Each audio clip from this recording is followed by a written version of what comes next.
ನೀವು ಹೇಳೋದು ಸರಿ. ಮನುಷ್ಯನಿಗೆ ದುಡ್ಡು ಬೇಕು, ಗ್ಯಾರಂಟಿ ಬೇಕು. ನಿಮ್ಮ ಆರೋಗ್ಯನೇ ಇಲ್ಲದ ಮೇಲೆ ತೊಗೊಂಡೇ ಮಾಡ್ತೀರಾ ಆ ದುಡ್ಡನ್ನು ಅಂತ. ಅದನ್ನು ಅನುಭವಿಸೋಕ್ಕಾಗ್ತದಾ? ನಿಮಗೆ ತುಂಬ ನಿಮಗೆ ಏನಂದರೆ ಚೆನ್ನಾಗಿ ಕೈ ಕೊಟ್ಟಿಲ್ಲ ಆರೋಗ್ಯ, ಅದಕ್ಕೆ ಹಿಂಗೆ ಮಾತಾಡ್ತೀರ. ಚೆನ್ನಾಗಿ ಕೈ ಕೊಟ್ಟರು, ಆರೋಗ್ಯ ಚೆನ್ನಾಗಿ ಕೈ ಕೊಟ್ಟಿರ್ತಕ್ಕಂಥ ಒಬ್ಬ ವ್ಯಕ್ತಿಗೆ ಹೋಗಿ ಈ ಪ್ಯಾಂಕ್ರಿಟೈಟಿಸ್ ಆಗಿನೋ ಸಿರೋಸಿಸ್ ಆಫ್ ಲಿವರ್ ಆಗಿನೋ ಒದ್ದಾಡೋಂಥ ವ್ಯಕ್ತಿಗೆ ಕೋಟಿಗಟ್ಟಲೆ ದುಡ್ಡು ಬರುತ್ತೆ ನೋಡು ಅಂದರೆ ಏನು ಹೇಳ್ತಾನಂತ? ತಗೊಂಡು ಏನು ಮಾಡಲ ಮರ ಅದನ್ನು? ಮೊದಲಿದ್ರೆ ಆರೋಗ್ಯ ಸರಿ ನೋಡ್ಕೊ. ಅದು ತೊಗೊಂಡೇನು ಮಾಡಲಿ? ಅವ್ನು ಟ್ರಿಪ್ ಮಾಡೋಕ್ಕಾಗತ್ತಾ? ಜಗತ್ತನ್ನು ಸುತ್ತಕ್ಕಾಗತ್ತಾ? ಎಲ್ಲರೂ ಉಂಡು ಎಲ್ಲರೂ ಬದುಕೋಕ್ಕಾಗತ್ತಾ? ಏನಾದ್ರು ಸಾಧನೆ ಮಾಡೋಕ್ಕಾಗತ್ತಾ? ಈ ಶರೀರ ಬಿಟ್ಟು ಎಲ್ಲರೂ ಮನಸ್ಸು ಹೊರಗಡೆ ಹೋಗುತ್ತಾ?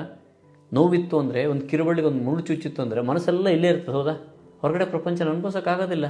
ನಿಮ್ಮ ಶರೀರ ನೀವು ಮರ್ತಿರಬೇಕು, ಹಾಗಿದ್ರೆ ಮಾತ್ರ ಹೊರಗಡೆ ಪ್ರಪಂಚನ ಚೆನ್ನಾಗಿದೆ ಅಂತ ಅನುಭವಿಸೋದಕ್ಕೆ ಸಾಧ್ಯ.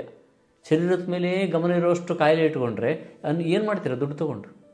ಡೆಫಿನೆಟ್ಲಿ ಹಣ ಬೇಕು. ನೀವು ಹೂಡಿಕೆ ಮಾಡಿ ಬೆಳೆಸಿ ಎಷ್ಟು ಬೇಕಾದ್ರೂ ಹಣವನ್ನು ಇಟ್ಕೊಳ್ಳಿ, ಅದು ಮನಸ್ಸಿಗೆ ಕಾನ್ಫಿಡೆನ್ಸ್ ಕೊಡ್ತದೆ.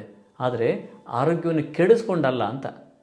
ರಾತ್ರಿ ಕೆಲಸ ಮಾಡೋದು, ಹಗಲು ನಿದ್ದೆ ಮಾಡೋದು, ಯಾವ ಬೇಕಾದ್ರೂ ಮಾಡೋಂಥದ್ದಲ್ಲ ಇದು ತಪ್ಪು ಪದ್ಧತಿ, ತುಂಬ ತಪ್ಪು ಪದ್ಧತಿ. ನಾಳೆ ಅನಾಯಾಸವಾಗಿ ಅದನ್ನು ಇನ್ನೊಬ್ರು ಕೊಳ್ಳೆ ಹೊಡ್ಕೊಂಡು ಹೋಗ್ತಾರೆ. ನೀವು ದುಡ್ದಿನ ನಿಮ್ಮ ಮಕ್ಕಳಿಗೆ ಸಿಗುತ್ತೆ ಅಂತಂದರೆ ನಿಮ್ಮ ಮಕ್ಕಳಿಗೂ ಅದನ್ನೇ ಕಲಿಸಿರ್ತೀರ, ಅವಕ್ಕೂ ನಿಮಗಿಂತ ಬೇಗ ರೋಗ ಬರ್ತದೆ.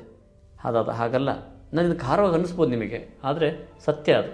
ನೀವೇನು ಹ್ಯಾಬಿಟ್ ಇಟ್ಕೊಂಡ್ರೋ ಅದೇ ಹ್ಯಾಬಿಟನ್ನು ಮಕ್ಕಳು ಮುಂದುವರಿಸಿದ್ರೆ ಅವರಿಗೆ ನಿಮಗೆ 30 ವರ್ಷಕ್ಕೆ ಡಯಾಬಿಟಿಸ್ ಬಂದರೆ ಅವ್ರಿಗೆ 20 ವರ್ಷಕ್ಕೆ ಡಯಾಬಿಟಿಸ್ ಬರುತ್ತೆ. ಏನು ಅನುಭವಿಸ್ತೀರ? ದುಡ್ಡು ಬೇಕು, ಆದರೆ ಆರೋಗ್ಯವನ್ನು ಬಲಿ ಕೊಟ್ಟಲ್ಲ. ಆರೋಗ್ಯವನ್ನು ಚೆನ್ನಾಗಿ ಇಟ್ಕೋಬೇಕು, ಆಮೇಲೆ ಬರುವಂಥ ದುಡ್ಡನ್ನ ಬಡತನ ಇದ್ರೂ ರುಚಿಯಾಗಿರ್ಬೋದು ರೀ, ಆರೋಗ್ಯವಾಗಿರ್ಬೋದು. ಫಸ್ಟ್ ಆರೋಗ್ಯ ಇರಲಿ. ಅದರ ಅರ್ಥ ಆರೋಗ್ಯವಾಗಿದ್ದರೆ ಬಡತನ ಇರ್ತದೆ ಅಂತೇನಲ್ಲ. ಆರೋಗ್ಯವಾಗಿದ್ದರು ಕೋಟ್ಯಾಧಿಪತಿಗಳಾಗಿರ್ಬೋದು, ಇರ್ತಾರೆ. ಹಂಗೆ ಕೋಟ್ಯಾಧಿಪತಿಗಳು ಯಾರಿದ್ರು ಅವ್ರು ಆರೋಗ್ಯವಾಗೇ ಇರೋದವರು. ಅವ್ರ ದಿನನಿತ್ಯದ ಚರ್ಯಗಳನ್ನು ವ್ಯಾಯಾಮ ಇಟ್ಕೊಂಡು ಯೋಗವನ್ನು ಮಾಡಿಕೊಂಡು ಆರೋಗ್ಯವಾಗಿರೋದ್ರಿಂದನೇ ಅವ್ರು ಕೋಟ್ಯಾಧಿಪತಿಗಳಾಗಿರೋದು ಅಲ್ವಾ?